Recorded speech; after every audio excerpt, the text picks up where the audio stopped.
আমাদের চেয়ারপারসনের কার্যালয়ে অস্ট্রেলিয়ান হাই কমিশনার এবং তার সঙ্গীরা এসেছেন। আমাদের মধ্যে দীর্ঘ আলোচনা হয়েছে।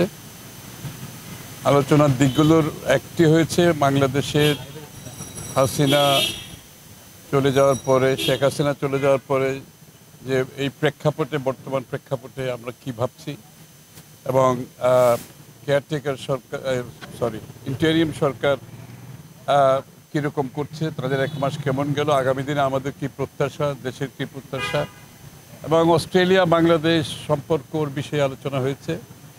বিশেষ করে দুই দেশের মধ্যে ব্যবসা বাণিজ্য, বিনিয়োগ এবং এই অঞ্চলের জিও পলিটিক্স, জিও স্ট্র্যাটেজিক বিষয়ে আলোচনা হয়েছে।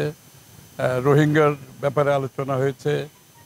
বাংলাদেশের দুই দেশের মধ্যে যে বিভিন্ন সহায়তা বিষয়গুলো, পরস্পর সহায়তার যে এক্সচেঞ্জগুলোর ব্যাপারে আলোচনা হয়েছে, আমরা কি করতে পারি। দুই দেশের মধ্যে শিক্ষা, অস্ট্রেলিয়াতে আমাদের অনেক ছাত্ররা আছে, শিক্ষার অস্ট্রেলিয়াররা এখানে আমাদের বাংলাদেশের শিক্ষাক্ষেত্রে কী কাজ করতে পারে, এটা আলোচনা হয়েছে। এবং বর্তমান প্রেক্ষাপটে বাংলাদেশের আমরা কবে নির্বাচনের দিকে যাচ্ছি, কতদিন নির্বাচনের জন্য কত সময় লাগতে পারে তারা জানতে চেয়েছে, এবং নির্বাচনী কর্মকাণ্ডের জন্য কি কি পরিবর্তন দরকার সেগুলো কিভাবে এগুচ্ছে সে ব্যাপারে জানতে চেয়েছে।